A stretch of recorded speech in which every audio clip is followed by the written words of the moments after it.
et se rendre compte que les années de peur prennent fin, que le peuple se réveille et qu'il est prêt à affronter tout obstacle se mettant au travers du chemin de sa liberté. Il a compris et ne veut pas être bercé d'illusions qui atténuent à sa révolte.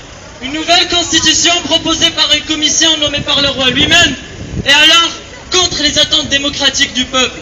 De plus, la création d'un référendum pour cette constitution déjà établie ne fait pas office de choix. En appelant à voter oui au référendum, le roi prend parti et ne garde plus sa position soi-disant d'arbitre. Cette réforme annoncée est malheureusement très loin de nos espérances et ne répond pas aux vraies revendications du mouvement. Elle n'émane pas du peuple marocain et elle consacre, comme les précédentes, la concentration des pouvoirs entre les mêmes mains. Cette manière et ces manières montrent bien la volonté du régime à confisquer le débat démocratique. Le mouvement marocain du 20 février, à Paris-Île-de-France, fait sienne les revendications du mouvement au Maroc. Ces actions de sensibilisation et de mobilisation depuis le 20 février s'inscrivent dans la dynamique enclenchée au Maroc pour réclamer de vrais changements démocratiques, basés sur la liberté, la dignité, la justice sociale, la démocratie et l'état de droit. Les réponses de l'État marocain ont oscillé entre celles qui avaient pour but de contenir le mouvement, telles que les conseils consultatifs, et celles de la répression qui a causé la mort de Karim Chaïb Asfro, des 5 jeunes Al-Husseima et de Kamal Amali finalement à sa vie. De l'intimidation, des agressions et de l'arrestation de plusieurs manifestants du mouvement 20 février.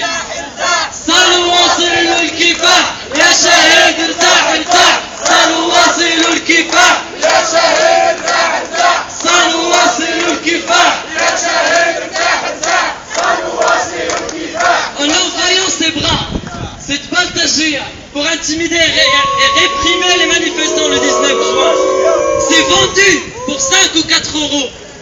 Le régime a montré qu'il est prêt à tout faire pour imposer la nouvelle constitution, même avec la force, avec la division. Sa machine médiatique est mise en branle pour broyer et étouffer toute voix dissonante et contestataire.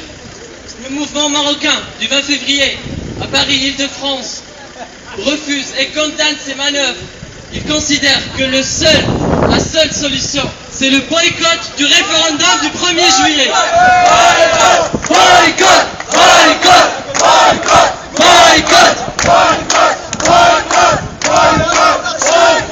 Boycott! On considère que seul le boycott du référendum du 1er juillet est à même de faire comprendre au régime que le peuple marocain ne peut rester à la marche des peuples de la région qui ont entamé leur marche vers la liberté, la dignité et la démocratie.